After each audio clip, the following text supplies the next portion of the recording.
Ladies and gentlemen, welcome to my official week number 1 college football instant reaction where I rapid fire go through every single college football game for week number 1.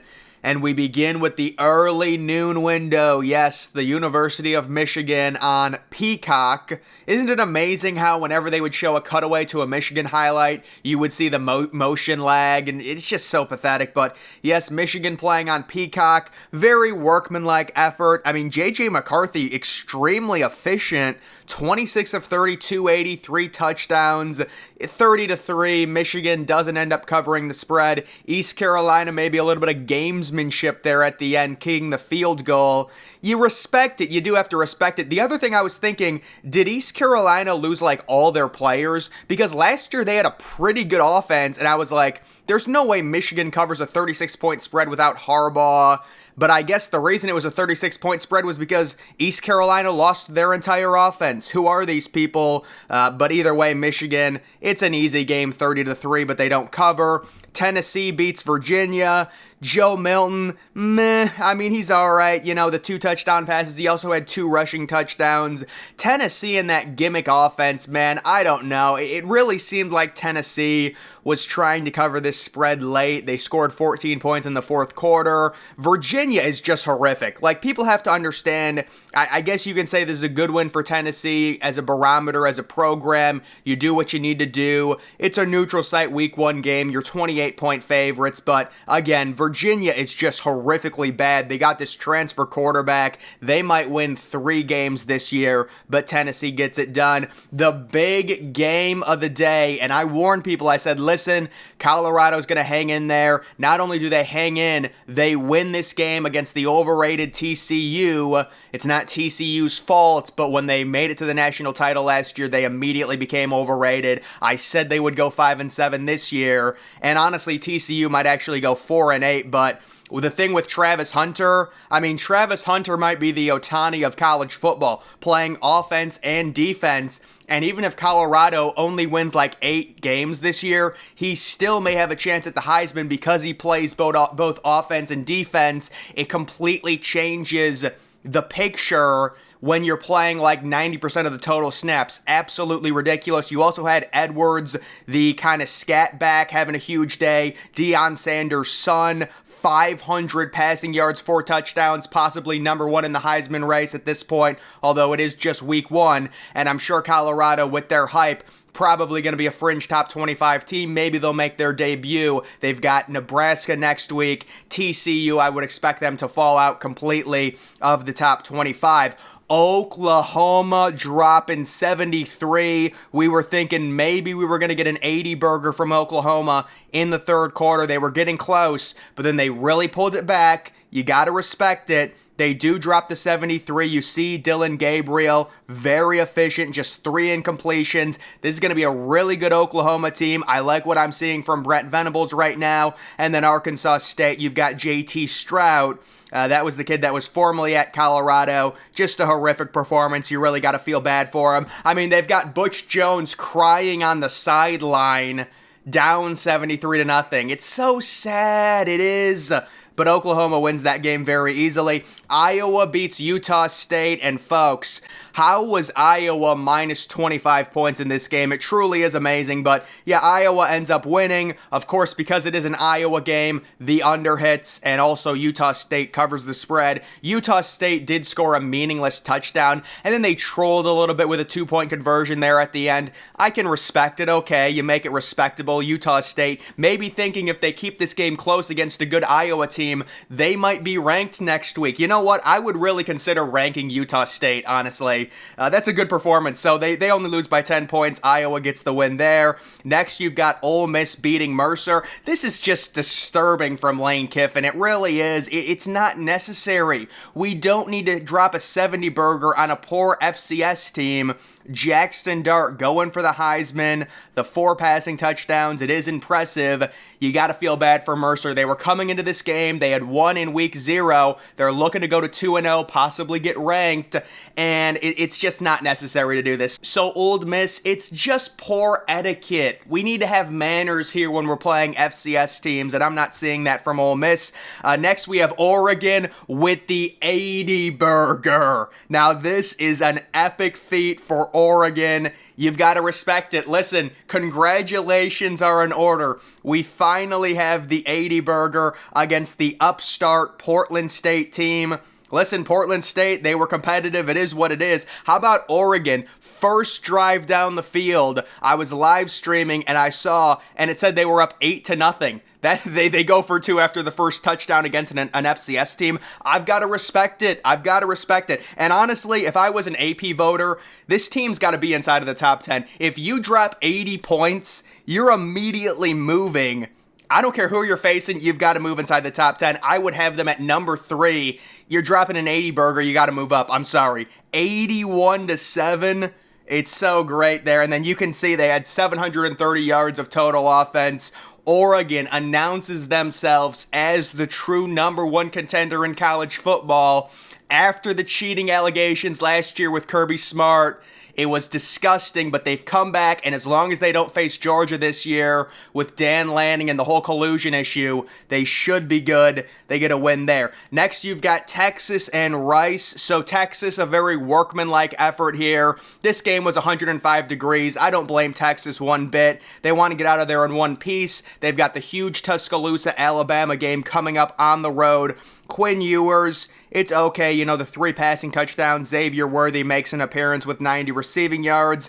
They don't end up covering the spread, but they still win 37-10. The context here, though, is Rice is a horrifically bad football team. JT Daniels, you got to feel bad for the dude. Seems like he's going through a midlife crisis. 14-26. He may have to transfer. We do have a rumor. JT Daniels is transferring, and next week he will be starting for Marshall University. You know who could use JT Daniels? Air Force. That's where he should have transferred to, because I do think Air Force could go 12-0. They just destroyed Robert Morris earlier today. Keep that in mind. Next, we've got Notre Dame crushing Tennessee State. You got to respect it. Notre Dame coming off of that game in Ireland, their body clock trying to adjust. They don't get a bye week. They go right into this game, and they end up covering the spread. The spread was like 46 or something, and they cover it easily. Sam Hartman didn't play any of the second half, and this Notre Dame team is looking at that Ohio State game and licking their chops at home against an Ohio State team that seems very susceptible right now. Notre Dame, very good workman win against an FCS team. You've got Wisconsin beating Buffalo. Little bit of a scare here. Early, mid-second quarter, Wisconsin was tied. What was going on? But Luke Fickell, Wisconsin, they right the ship. The transfer QB Mordecai does have a rough game. 31 pass attempts, under 200 yards, 2 interceptions, but Wisconsin is able to overcome it and run the ball. I am still high on Wisconsin. I'm not going to overreact to this game. They end up winning by 21 there. What was the spread on that game? I can't remember. Was it 28 or 21? I don't remember, but they do win by 21. Next, we have Ohio State and Indiana. This was a brutal college football game, man. I mean, you really got to be a college football fan to want to watch this. Both of these offenses. I mean, with Indiana, you kind of expect it. Who even was the quarterback they were starting? It's like a walk-on transfer who's the coach's son or something. I don't even know who the dude is. Indiana's offense might be the worst in the league. I mean, obviously, Ohio State's defense, I really don't even want to give them credit. You're facing one of the worst offenses you're ever going to see. And then with Ohio State's quarterback, I would expect them next week to start Devin Brown. With what we saw from McCord, it's just brutal, man. I mean, the dude is flat-footed. He's got such a slow release. And he did make a nice throw to Marvin Harrison Jr., but uncharacteristically, Marvin Harrison Jr. stepped out of bounds. It was just a really unprepared effort by Ohio State. It looked bad.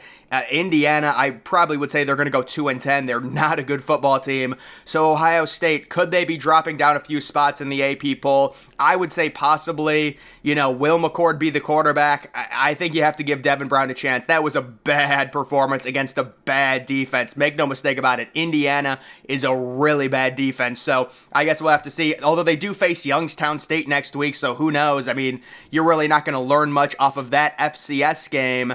Next, we have the University of Washington announcing themselves with a major. This is going to be huge for Washington in terms of their analytics, because this is a good Boise State team that's thought of highly according to the analytics. 56-19 after scoring 0 points in the first quarter. So they scored 56 points over the final 3 quarters, and they crushed Boise State.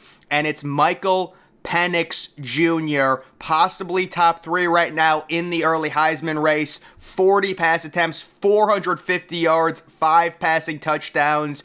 This Washington team is very dangerous, and that is they were only 14.5-point favorites, guys. It's not like Boise State is this bad team. We all know Boise State, they're always pretty solid, but this is a game where they're really going to help themselves in terms of the analytics, and just a very impressive performance by Washington. So I could see Washington moving up, although I would have Oregon in front of Washington because Oregon scored 80. They're possibly moving up to like number 7 or number 8 because this was very impressive. And then moving on to the night window games, we've got Georgia with a very easy win over UT Martin. Somebody said in my stream, would you take the over on UT Martin total points at 0.5? I said, give me the over, and wouldn't you know it, I would have won. They scored a late touchdown in this game. Of course, the only thing we're looking at when it comes to these games, did Georgia cover? They did not. I believe they were minus 50, but they certainly did not cover in this one. Carson Beck really making his debut. You can see Brock Bowers, decent performance. They're just trying to get out of there without an injury, facing UT Martin. Next, we have USC destroying Nevada. So this was one of those where it's the law of averages. Because USC was 0-1 against the spread, we figured they would cover here, and Nevada is just ridiculously bad. Also, you have Caleb Williams, really efficient. That's going to help his stats significantly. Just 24 pass attempts, over 300 yards, 5 touchdowns, no interceptions. Trying to get that second elusive Heisman, I don't think it's going to happen, but certainly upping his stats. Nevada, they are terrible. Next, you've got Kansas State destroying Southeast Missouri State in what amounts to probably the most irrelevant ranked matchup of the weekend. I don't think Kansas State is going to be very good this year, but they did very easily cover the spread in this one. They win 45-0, but really not much I can say about it. You've got Texas A&M destroying New Mexico 52-10. You've got Wigman, the young quarterback, entering his really second year as a starter, 5 passing touchdowns. Evan Stewart, the 5-star talent, with a very nice game. A&M at 23. We'll see what happens with them, but they did do their job there. Alabama covers the spread against Middle Tennessee, 56-7. Jalen Milroe looks impressive. 2 rushing touchdowns, the dual threat ability. Guessing he's going to be the starter next week against Texas. They win that game easily. You've got Penn State with the late cover on a touchdown by the backup quarterback with 5 seconds left. Wow, I thought they were going to blow that cover, minus 20.5. But, I said Penn State was going to win this game 41-14. It wasn't quite that dominant, but it was close because of that late touchdown. You've got Drew Aller looking the part, 325 yards, 3 touchdowns, no interceptions.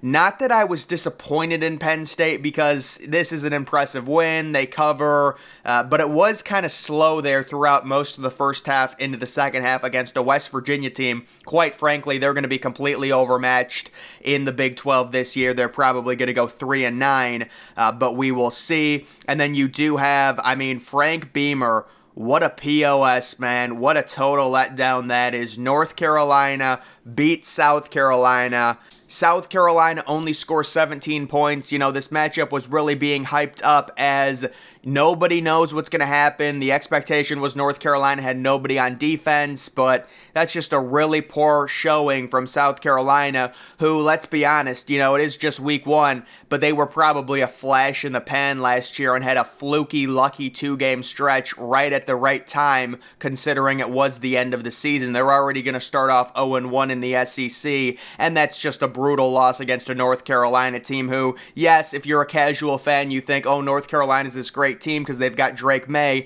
Outside of him, I think North Carolina is going to really struggle in the ACC, but you know what? They do win that one. And then we have one other ranked matchup going on right now. It is Tulane hammering South Alabama. Tulane even losing Tajay Spears. They return their quarterback, and I did think, honestly, I thought South Alabama was going to win this game. I've had trouble predicting South Alabama games. It's unfortunate. You think South Alabama, their abbreviation is USA. We want to be patriotic. We want to help them out. It didn't work out for me. It looks like Tulane will be winning that football game, but that is the official Week 1 full recap. Not a lot of great games. There were a ton of blowouts, a lot of 70 burgers, even the rare 80 burger. But guys, that is going to do it for this video. Make sure you're following me on X. Link to that's always in the description.